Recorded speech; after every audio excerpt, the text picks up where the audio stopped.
The Fall of the Pretentious Man, the Ghost Librarian. That gunshot you just heard wasn't a celebration. It was the starting pistol for the total and absolute demolition of a billionaire's life. Are you ready to witness the collapse? Hit the like button now and subscribe so you don't miss the checkmate. Here, the true cost of arrogance. Part 1. The Marble and the Woman in Beige. The charity gala was exactly the sort of event Ethan Thorne now considered his natural habitat. It wasn't the Met, not yet, but the Hudson Legacy Foundation Ball was a significant step up. The ballroom at the Carlyle was saturated with old money and new ambition, an intoxicating perfume of opportunity. Ethan, resplendent in a custom Tom Ford tuxedo, moved through the crowd with the practiced ease of a man who genuinely believed he had arrived. On his arm was Skylar Vance, a woman who seemed genetically engineered to be an accessory for a life like his. She was 24, had a venture capitalist father, and an Instagram following that quantified her worth. "Ethan, darling," she purred, tapping a manicured finger on his lapel. "Isn't that Philip Tagle from Apex Ventures? You simply must talk to him." "All in good time, my love," Ethan murmured, scanning the room. He was hunting bigger game. He was here to be seen. His divorce from Elena, finalized 6 months prior, had been an act of liberation. He had, in his own words, jettisoned dead weight. Elena had been ordinary, so overwhelmingly, exasperatingly ordinary. She was the librarian, the quiet background, beige-colored wife he married when he was still a nobody. She was content with simple things: second-hand books, long walks, quiet evenings. She had no ambition, no spark. She didn't understand his need to conquer. When he finally landed his first big bonus, his first instinct wasn't to celebrate it per se, but to suggest they finally fix the broken furnace. He had left her for Skylar, a decision he viewed as a corporate merger for his own life. And then he saw her. He froze, his champagne flute halfway to his lips. "What the hell is she doing here?" Skylar followed his gaze. "Who?" "Elena, my ex-wife." She was standing near a side exit, not mingling, just observing. She wasn't dressed for a gala. She wore a simple dark blue dress that looked plucked off a department store rack, not couture. She carried a simple clutch bag. Her hair was pulled back. She looked, as always, utterly inconsequential. A wave of irritation mixed with a strange, acidic pity rose in Ethan. "This is embarrassing," he hissed, mostly to himself. "She must have snuck in, or she's working the event." "Oh, that's her." Skylar's voice dripped with condescension. She assessed her with a single dismissive glance. "Oh, honey, she looks tired." "She looks desperate," Ethan corrected. He straightened his tie, a plan forming. He couldn't have her here. It contaminated his new image. He began to stride towards her, Skylar trailing in his wake, a wolf closing in. "Elena," he said. His voice was loud enough to cause a few nearby heads to turn. Elena looked up, her gray eyes revealing no surprise, only a flat stillness. "Ethan," she said, allowing a slight smile to play on her lips. "What a surprise. I didn't think this was your scene. Honestly, how did you get a ticket? Did you call in a favor with the catering?" Skylar let out a sound like a suppressed giggle. "Look at this, whatever this is." Elena's gaze was steady. "I was invited." "Invited?" Ethan laughed. "By whom? The florist?" "Look at this." He gestured to the opulent room. "This isn't you. You were always more simple. You should leave. You're making people uncomfortable." "Am I?" Elena asked, her voice soft. "Or am I just making you uncomfortable, Ethan?" "Don't be ridiculous," Skylar interjected, stepping forward. "He's just trying to spare you the embarrassment. You're clearly out of your depth. This is an event for doers, for world changers, not for, well, whatever you do now. Cataloging books." Elena's eyes flicked to Skylar, then back to Ethan. You told me I had no ambition, Ethan. That I didn't understand the world you wanted to live in. You said I was a charming but ultimately simple chapter. I believe those were your words. And I was right, Ethan said. His patience snapped. He felt Philip Tagle's eyes on him across the room and wanted this over. If you're enjoying this content, smash that like button and leave a comment. You are simple. You are ordinary. And I am not. Now, please leave. You're ruining the atmosphere. He took Skylar's arm, preparing to make a grand turning exit. He leaned in, dropping his voice to a hiss. This is my world now, Elena. You were never built for it. Know your limitations. He turned and walked away. He heard a few people at the next table murmur. He felt a surge of pride. He had drawn the line. He had put the past and its ordinariness firmly in its place. Elena watched him go. She stood for a moment longer, a ghost in the gleaming machine. Then she turned, slipped through the side exit, and disappeared into the New York night. She walked 2 blocks, her simple heels clicking on the icy pavement until she reached a discreet sedan parked nearby. She got in, the engine purring to a silent life. The designer gowns and the clinking glasses of the gala faded behind her. She drove for 10 minutes, away from the lights, away from the town, toward the darkness of the mountains. She pulled up to a small private airstrip, used only by charter flights and the ultra-rich. She parked the sedan and walked toward a small, heated hangar, the door code typed from memory. Inside, her ordinary life ended. Hanging on a rack was a simple black flight suit. On a steel table lay an encrypted satellite phone. She picked it up. There was one text message received an hour ago. It contained only a set of coordinates and 3 words. They need you. AV. Elena peeled off the simple blue dress, letting it drop to the floor. She zipped up the flight suit. Her movements were economical and precise. She wasn't a librarian. She hadn't been a simple wife. She had been hiding. Her marriage to Ethan had been a cover, a deep psychological cover after her last job, a job that nearly killed her. She had chosen the most predictable man she could find in the most ordinary town to disappear into a beige life. Ethan, in his towering arrogance, had been the perfect camouflage. He never looked close enough to see the steel beneath the softness. He only saw what he wanted to see, a mirror for his own grandeur. He had forgotten she designed the house. She checked the fuel gauges on the sleek, matte black Pilatus PC-12 waiting in the hangar. Her real life. She climbed into the cockpit. The familiar glow of the avionics lit up her face. She was Elena, but to the only 4 people in the world who mattered, she was known as Cerebra, the ghost, the most sought after and feared strategic advisor on the planet. She keyed the mic. Aspen Tower, this is November 12th, Victor Alpha. Ready for departure. IFR clearance. As the plane ascended into the dark sky, Elena looked down at the glittering jewel of the Carlisle Hotel. She thought of Ethan strutting in his tuxedo, sneering at her. A small, cold smile touched her lips. He has no idea. She whispered into the darkness. He never did. Part 2. The Fortress and the Pawn Lack Pawn. The Aegis Global Summit wasn't an event you were invited to. You were summoned. It was held every 2 years, always in a location that was both breathtaking and nearly impossible to access.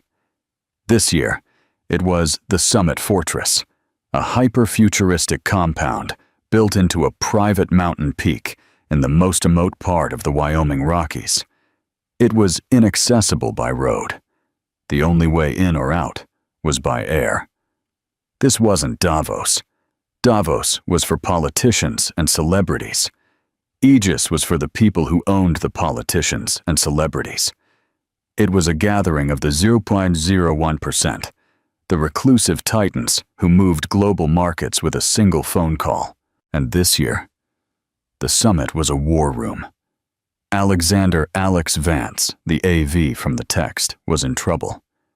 Vance was a legend, a trillion-dollar man who had built Vance Holdings from nothing into a global empire spanning green tech, aerospace, and data analytics. He was also Elena's first and most important client. He had found her as a 22-year-old prodigy at MIT, writing a thesis on predictive economic models so advanced the U.S. Treasury had tried to classify them. He had funded her, protected her, and unleashed her, and in return, she had made him indestructible, until now. The threat had a name: Marcus Kane.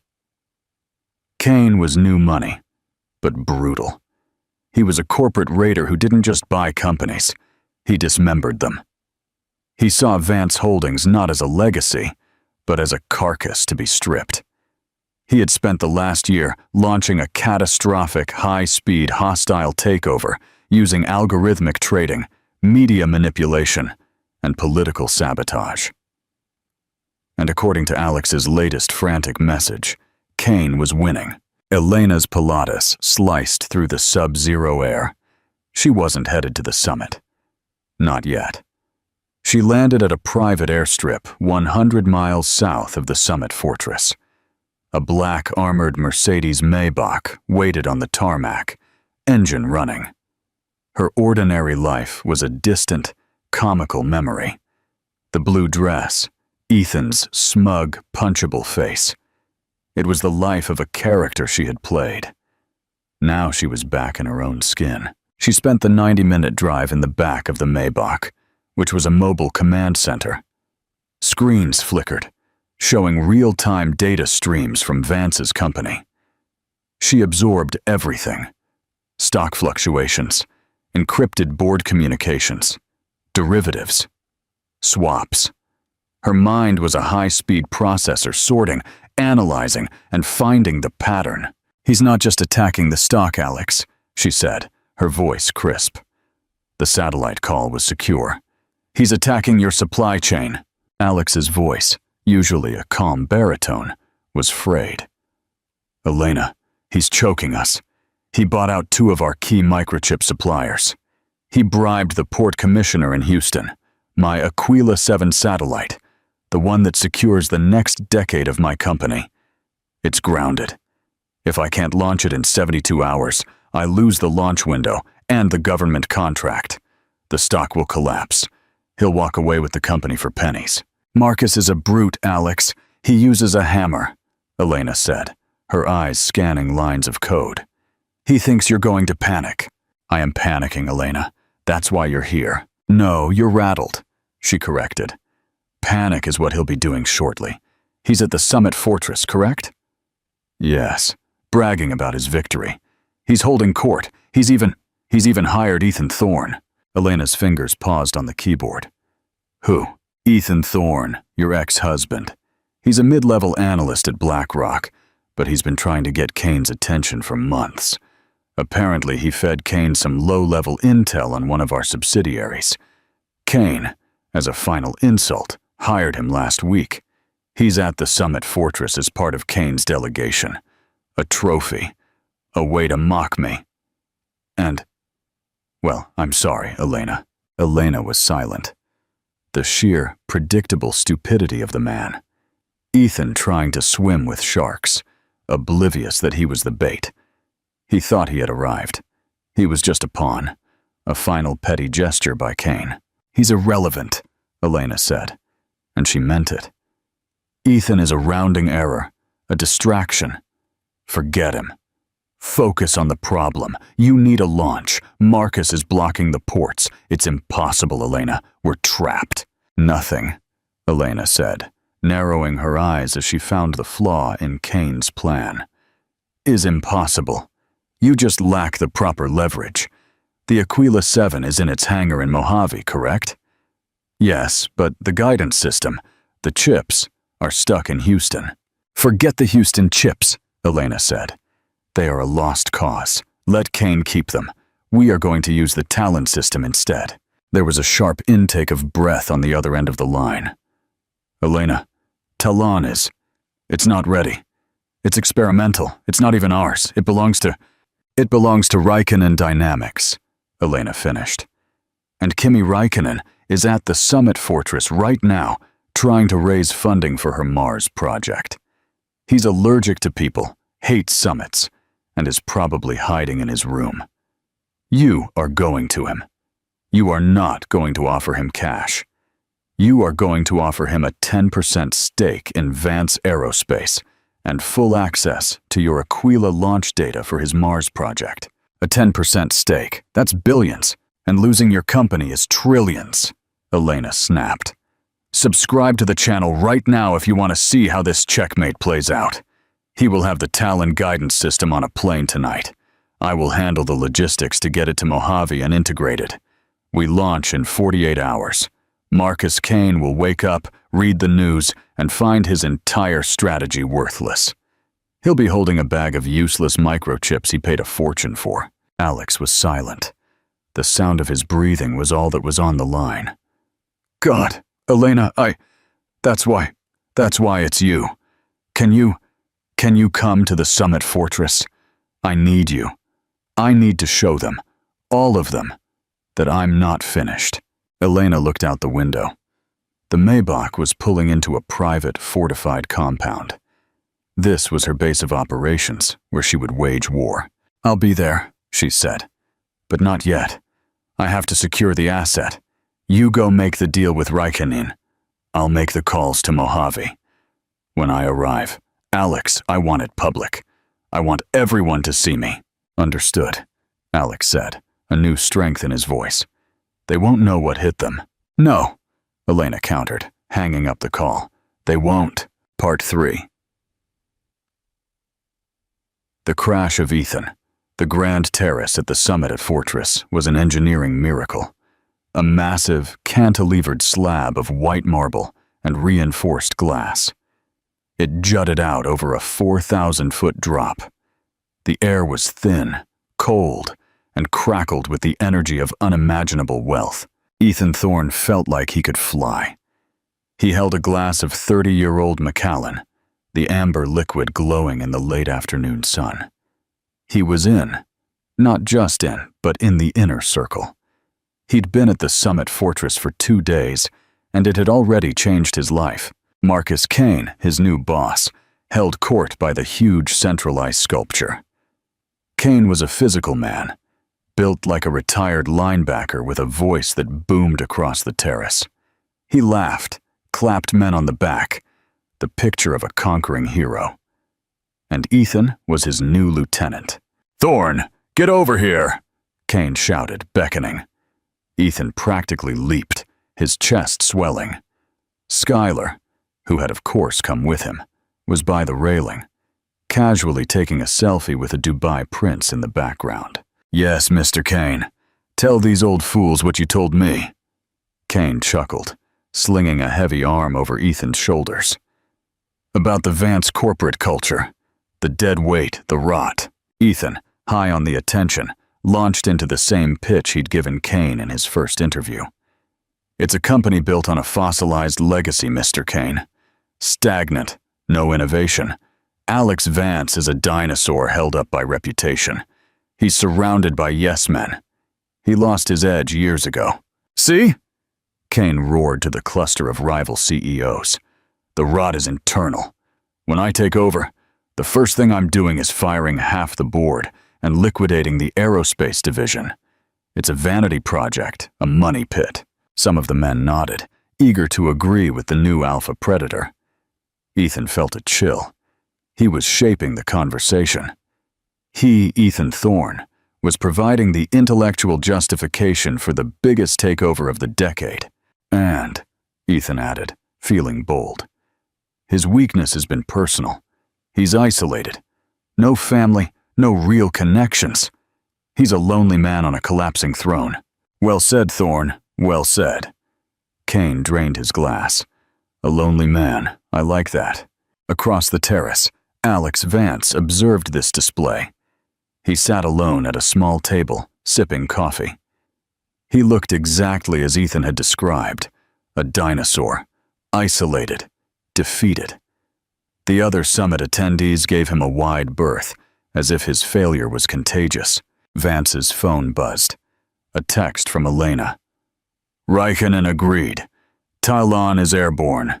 ETA Mojave. 0400. Integration team is ready. Dealing with the second problem now. Vance looked up. His eyes met Kane's. Kane raised his glass in a mock toast, a cruel, triumphant smile on his face. Vance did not smile back. He simply stood up and walked back inside, a defeated man. Kane's laughter boomed. He's retreating! He's running to his room to cry! Ethan laughed with him, the loudest of them all. He had never felt so powerful. He hated Elena for making him feel small for so long, for her quiet judgment, her lack of faith in him. And now he was here, and she was shelving books in some dusty, forgotten library. He looked at Skylar. This, he whispered, pulling her close, is what winning feels like. This is the big league. Oh, Ethan, Skylar breathed. You're amazing. Suddenly, a new sound cut through the laughter and the high-altitude wind. It wasn't the polite whine of the Bell 407s that had been ferrying most guests up the mountain. It was a dull, guttural, percussive beat. Thud. Thud. Thud. It was a sound that didn't just break the sound barrier. It bullied it. It was the sound of raw, unadulterated power. The conversations on the terrace faltered. Heads turned, scanning the bright blue sky. What the hell is that? Kane demanded. His good humor evaporated. The sound was an intrusion, unwelcome. It's a helicopter, someone said. Stating the obvious. I know it's a helicopter, you idiot, Kane snapped. But what helicopter? That's not one of the summits. It crested the peak, a monstrous shape against the sun. It was a Sikorsky S-92, not civilian spec. This one was matte black with modified lines. It looked less like corporate transport and more like something that belonged to an elite strike team. It was the kind of machine that didn't ask for landing clearance. It took it. Ethan squinted, annoyed. Who the hell is arriving now? The summit is 2 days in.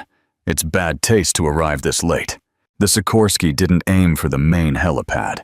It bypassed it, heading for Alex Vance's private, reinforced landing pad, the one attached to his main penthouse at the summit fortress. The rotor wash was immense.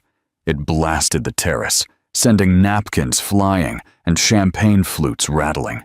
Arrogant, Kane muttered, brushing off his suit. The chopper settled onto the pad, its engines winding down with a high-pitched whine. Every person on the terrace, the Titans, the Kings, the Predators, was silent, watching. An arrival like this was a statement. Ethan narrowed his eyes, trying to see who was important enough to command such an entrance. It's probably some government official trying to look important. The side door of the Sikorsky slid open. The first to emerge were not passengers. They were operators. 2 men dressed in discreet but clearly high-end tactical gear. Charcoal gray Arc'teryx shells, no visible weapons, but the air of lethal competence was unmistakable. They stepped onto the pad and scanned the area. Their movements were fluid and economical. They were not summit security. They were private. Marcus Kane stood very still. What is this? Ethan, still oblivious, simply scoffed. What a production. It's probably just a PR stunt. The 2 operators took positions on either side of the door. Then, Alex Vance, the man who had looked so defeated just moments ago, stepped out of his penthouse onto the landing pad. He wasn't wearing his funereal suit. He wore a crisp, open-necked shirt, and he looked different. Calm. He walked toward the helicopter and stood by the door. He wasn't greeting a guest. He was waiting for one. This new detail silenced the terrace entirely. Alex Vance, the trillionaire, was waiting for someone else. Alex extended his hand into the dark interior of the cabin. A moment later, a hand took his, and she stepped out. The sun hit her, And Ethan's world stopped. It was Elena. But it wasn't. It couldn't be. This woman was not ordinary. She was not beige. She was not the simple librarian he had mocked. This woman was a blade. She wore no makeup, but her skin was flawless. Her hair was pulled back in a severe, elegant knot. She wore a dark gray, perfectly tailored Armani pantsuit that was the color of a storm. Her only accessories were a watch, a simple steel Patek Philippe, and dark, impenetrable sunglasses. She didn't look at the crowd. She didn't look at the stunning view. She stepped off the chopper, released Alex's hand, and spoke to him. She was too far away to hear, but her body language was all business. He nodded in deference. He, Alex Vance, nodded to her. Elena turned to one of her bodyguards, gave a crisp command, and then turned back to Vance. She gestured toward the penthouse. "Business now. Ethan." Skylar's voice was a thin, reedy sound.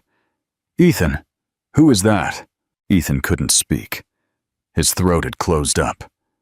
The glass of Macallan in his hand was so slick with his own sweat that it slipped from his fingers, hitting the marble with a pathetic, dull clack.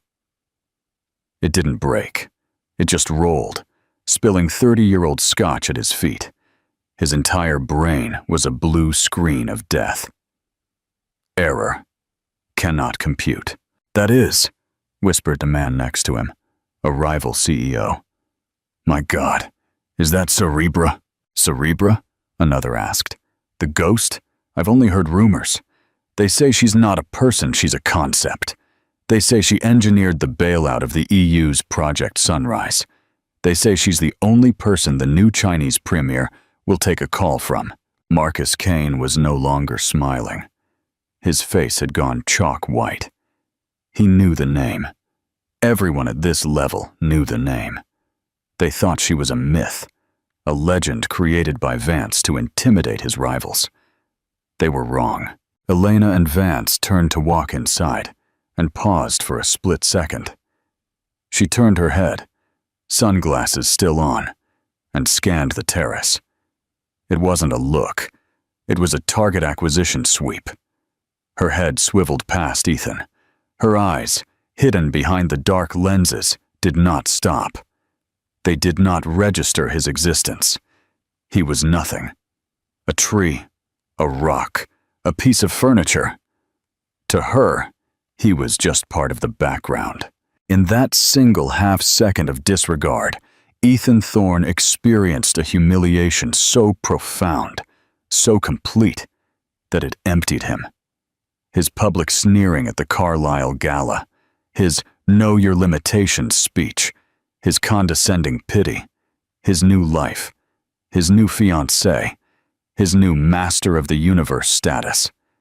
It all collapsed into a black hole of his own insignificance. She wasn't the one who was ordinary. He was.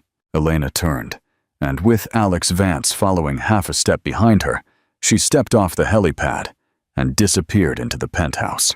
The terrace was silent. The only sound was the high-altitude wind, which suddenly felt very, very cold. All the power, all the money, all the ambition.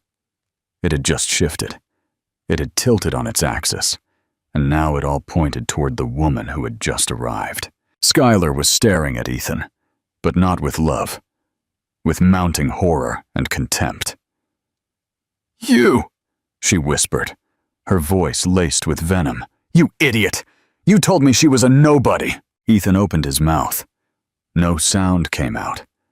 He had said she was ordinary. And she had just stepped off a Billionaire'S helicopter in a total deafening silence and erased his entire world. Part 4. The last gasp and the takeoff.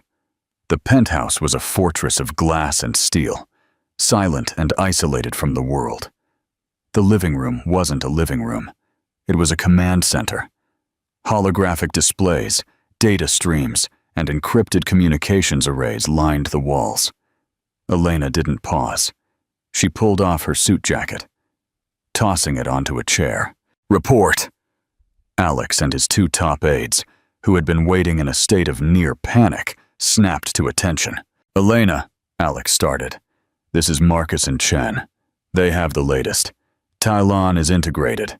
We're launch ready, but," Marcus, the aerospace head, said, "Kane wasn't just blocking the ports. He's filed an emergency court injunction, a security review, citing untested guidance systems. He's using our own safety protocols against us. It will hold the Aquila on the ground for at least a week. The launch window will be gone. The stock will crash." Alex sagged. "He's 3 steps ahead.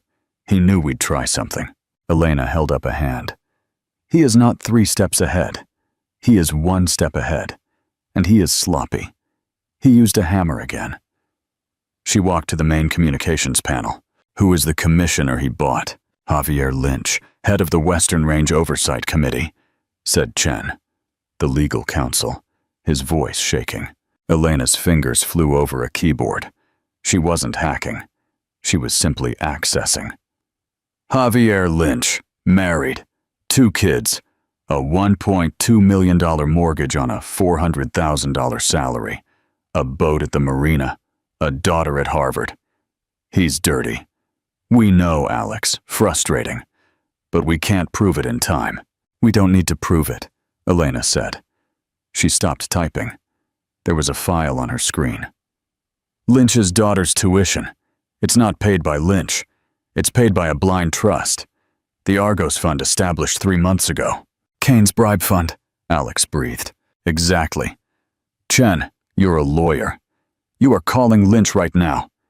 You are telling him you are filing a sealed RICO suit with the Southern District of New York, naming him and the Argos Fund as co-conspirators in a stock manipulation scheme.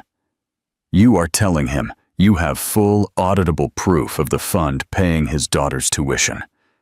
And you are telling him the only way his daughter doesn't get expelled and he doesn't end up in federal prison is if his security review finds 0 issues in the next 30 minutes. Chen was pale. That's extortion." Elena turned to him, her gray eyes devoid of warmth. "This is checkmate. Do it." Chen galvanized, grabbed a secure phone, and ran to the next room. "Marcus," Elena said, turning to the aerospace head. "Kane's injunction isn't his only play. He'll have a backup. He will try to sabotage the launch pad. I want our internal Falcon drone security active. All of it. Fix the exclusion zone at 5 miles. I want anything moving, man or animal, tagged and tracked. Non-lethal deterrence authorized. Go." Marcus scrambled to his own station. Elena and Alex were left alone. "You're terrifying, Elena," he said, not unkindly. "I'm efficient," she corrected. "Marcus Kane thinks this is a money game. He thinks he can buy his way to victory. He doesn't understand. This is an information game. He's loud. He's arrogant. He leaves a trail." She thought for an instant of Ethan. Men like that, they are their own worst enemies. Their ego is a liability. You just have to know where to press. "And Ethan Thorne?" Alex asked, watching her. "He's part of Kane's team. He's here." Elena looked at him. "Ethan is a symptom. He's a barnacle attached to the whale. He thinks he's moving the ocean. But he's just along for the ride. He's not a player, Alex. He's a pawn. And pawns," she said, dropping her voice, "are meant to be sacrificed." A low-level hum came from the main console, a proximity alert. "What is it?" Alex asked. Elena's eyes narrowed. "Someone is on the terrace just outside the penthouse. They bypassed the main security." "Kane?" "No, not his style. This is sloppy." She pressed a button. The soundproof glass turned into a one-way mirror, showing her the view outside. But they remained invisible. It was Ethan. He looked broken. His suit was rumpled. His hair was a mess. He stood on the glass, staring at his own pathetic reflection, unaware she was on the other side, watching him. Skylar was gone. He raised a fist, and in a pathetic gesture of rage, he pounded the glass. No sound came inside. "Elena!" he screamed.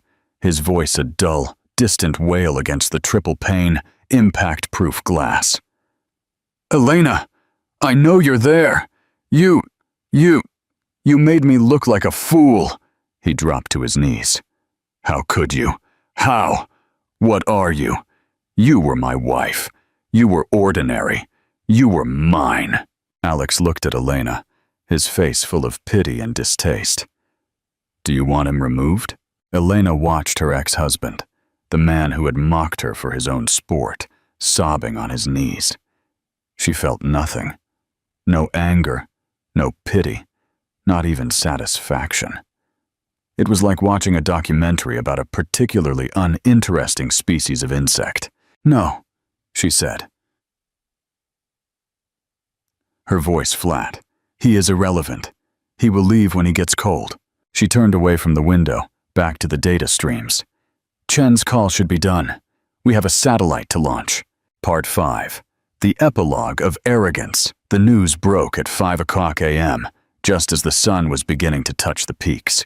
It didn't come from a press release. It came as a physical fact. A low rumbling boom that shook the ground vibrated throughout the summit fortress, waking every CEO and financier from their sleep. On the huge screens in the central summit hall, the live feed from SpaceX, who handled the broadcast, flickered on. Vance Aerospace, Aquila 7, successful launch, Mojave Air and Spaceport. The video was undeniable. The huge rocket ignited a trail of fire, ascending flawlessly into the pre-dawn sky. The room was silent. Marcus Kane, who had been in a frantic meeting all night, watched the screen, and the blood ran cold. "No," he whispered. "No, Lynch. The injunction." His phone rang. It was his lead counsel. "He's gone dark," the lawyer screamed. "Javier Lynch has gone dark. His phone is off. His house is empty. His family is gone." "What about the launch pad?" Kane roared. "My team. I sent a team." "Detained," the lawyer said. "Picked up by private security for trespassing on a federal exclusion zone. All Cerebra. She cornered us. She knew every move." Kane threw his phone against the wall. It shattered. The Aquila 7 was in orbit. The government contract was secured. Vance's stock in the pre-market wasn't just recovering. It was exploding. It was up 40%. Kane's hostile takeover had not just failed. It had failed spectacularly. He was now shorting a rocket. Margin calls would start in 1 hour. He wasn't just going to lose money. He was going to be annihilated. He looked across the room. Alex Vance stood there in a fresh suit, sipping coffee, calmly observing the rocket telemetry data. He was alone. Elena was nowhere in sight. Her job was done, but Kane's humiliation wasn't complete. "Mr. Kane!" He spun around. It was Ethan Thorne running toward him, his face a mask of desperate, frantic energy. "Mr. Kane, sir, I have information." "Get out of my way, Thorne." Kane started to push past him. "No, wait, it's my ex-wife. I know her. I know her weaknesses." This, of all things, caused Kane to stop. He turned, a look of pure, toxic curiosity on his face. "Weaknesses? And how would you—" "Yes, she's sentimental," Ethan lied, grasping at a straw. She has a soft spot for art, for antiques. She's not just a numbers person, she's—" "And how would you know that, Thorne?" Kane said, his voice dangerously soft. "The man who thought she was a librarian?" Ethan's face crumpled. "You," Kane said, leaning in so close Ethan could smell the rage and scotch on his breath. "You are the reason for this. You were the final insult. You were the signal. You were the pawn." "No, I'm your lieutenant." "You're fired," Kane spat. "You're a fool. You're an embarrassment. You didn't just sleep next to the most powerful woman in the world. You divorced her because she was too ordinary for you." Kane laughed. It was a terrible, broken sound. "Comment below if you've ever underestimated someone this badly. You are the laughingstock, Thorne. The entire summit is laughing at you." He shoved Ethan so hard he stumbled backward, falling onto a lounge chair. Kane stormed out of the hall, his empire collapsing around him. Ethan sat on the floor in his wrinkled, million-dollar suit as the industry titans walked past him. No one offered a hand. No one even looked at him. Skylar was long gone. He'd seen her at 3 a.m. in the lobby getting into the elevator with the Dubai prince. He was ruined. Not financially. Not yet. But in a way that was far worse. He was a joke. He had flown too close to the sun. He had bragged. He had posed. And he had sneered. And the wife he had thrown away, the ordinary wife, had been the sun all along, and she had burned him to ashes without even realizing he was there. His phone buzzed, a notification from his bank. His joint account with Skylar had just been emptied. He just sat there as the world moved on without him. The image of the Aquila 7 blazing on the screen above. The epilogue. The final dismissal. The private airstrip 100 miles south of the Summit Fortress was a study in desolation. It was not a place for arrivals. It was a place for disappearances. A single, wind-whipped runway cut a black line across a sea of white. Snow had begun to fall, not in soft flakes, but in hard, stinging pellets driven by a wind that moaned across the empty landscape. The cold was absolute. It was a cold that felt personal, a living thing seeking to find and freeze the marrow of the bones. Elena's Pilatus PC-12 waited, a sleek gray shape against the turbulent gray sky. Its engines were on a low idle, the propellers turning in a slow, hypnotic arc, ready to bite the air. She had been on the ground for exactly 20 minutes. In that time, she had debriefed with her ground crew, confirmed the Aquila 7 telemetry was stable, and was already running diagnostics on her next project, a deep data analysis of water rights negotiations in the Zambezi River Basin. The file on the Summit Fortress the Alex Vance, Marcus Kane was already closed in her mind, marked success, and filed away. She wore a long, dark wool coat over her suit. Her duffel bag, containing a change of clothes, a secure laptop, and 3 encrypted hard drives, was slung over her shoulder. She walked toward the plane, her boots crunching on the thin layer of ice when the sound came. It wasn't the wind, and it wasn't the engines. It was a scream. "Elena!" It was a raw, emo animal sound ripped from a throat, a sound of pure, unadulterated panic. She paused, her back to the noise. She did not sigh. She did not flinch. She simply stopped, calculating. The sound was not a threat. It was a nuisance. A loose thread she thought she had already clipped. She heard him run, the frantic, irregular thud-slap-thud of a man in expensive, thin-soled dress shoes, slipping and sliding on the icy tarmac. "Elena, please, wait!" Slowly she turned. He looked like a survivor of some terrible wreck. He was without a coat. His Tom Ford tuxedo, the one he had worn with such peacock pride, was now a rumpled, ruined mess, stained with what looked like motor oil from the desperate charter chopper he must have taken. He must have burned the last of his credit, or promised some astronomical fee to get here. His hair was matted with sweat and melted snow. His face was a mask of raw, red, cracked skin, his eyes wide, and streaks of dried tears visible on his cheeks. He stumbled, recovered, and finally skidded to a stop 10 feet from her, breathing in great, gasping sobs that steamed in the freezing air. "Elena," he choked out, holding up a hand as if to keep her from fading. I'm sorry." She said nothing. She simply watched him. Her face was impassive, shielded from the wind by the high collar of her coat. She was a statue of judgment, and he was the penitent breaking himself against her. I didn't know," he pleaded, the words tumbling out. "You have to. You have to believe me. How could I? How could I have known? You lied to me for years." He was starting to get angry. Pity turned to blame, as it always did with him. You were a librarian. What are you?" "That," she said, her voice quiet, but it cut the wind like a razor, "is the only question you have ever asked me that truly matters, and you had a decade to find the answer." "But our life," he shouted, his voice cracking. Our marriage, was it all a joke to you?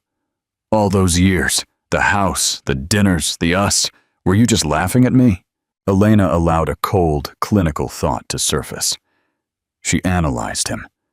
The self-pity, the victimhood, the utter inability to comprehend a universe that didn't revolve around him. "Laughing at you, Ethan?" she said. "No, I never laughed. Laughter implies amusement. You were a condition. You were camouflage. I was a fugitive in a sense, hiding from a life that almost killed me. And you were the most ordinary, incurious, self-absorbed man I could find. You were the perfect hiding place." "Incurious," he repeated, shaking his head in disbelief. I asked about your day every day." "You asked," she corrected, "but you never listened. You asked, 'How is your day?' as a preamble to telling me about yours. You were so busy building your own narrative, trying to impress a world you thought was watching you, that you never looked at the person living in your own house. You saw a quiet, simple woman because that is what you needed to see. You needed a beige background to make your own colors look brighter. You didn't want me to be anything more."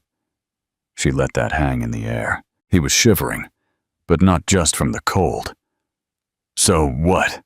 I was just a cover? A pawn?" He had used the same word Cain had. She saw the bitter irony. "You weren't a pawn in my game, Ethan," she said. "You weren't on my board at all. You were on an entirely different board. One you built for yourself. I was simply biding my time, waiting.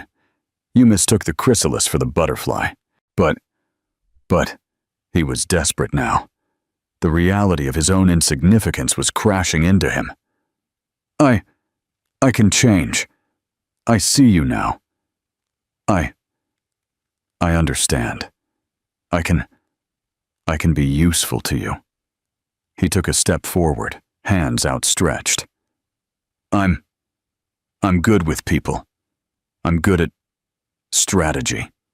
You need a public face, someone to run things. I can do that. I can be whatever you want. I can be your whatever. Just don't leave me like this. Please." Of all the things he had said, that was the most telling, the most pathetic. Elena's gaze, if possible, grew colder. "What you feel right now, Ethan, is not love. It's not even regret for what you lost. It is envy. You are mourning the status you think I could give you. You have simply traded one trophy, Skylar, for a new one you think is more powerful. You haven't changed. You've simply recalculated. You are still the same man, just with a new price tag." "No!" he screamed, the wind tearing the word from his mouth. "No, you're wrong. I'm ruined. Don't you understand? You did this to me. You and Vance. You made me a laughing stock." She took her final steps, stopping directly in front of him. He was taller, but at that moment, he had never looked so small. "Don't forget to subscribe for more content that challenges your view of the world," she whispered, her voice a thread of steel. "I did nothing. I simply arrived. I existed. Your own ego, your own arrogance, your own need to belittle me to aggrandize yourself. That is what ruined you. You stood on that gala floor and sneered at me. You told me to know my limitations because you couldn't bear the idea that I had none. You built your house on a foundation of sand, Ethan, and you are blaming the tide for rising.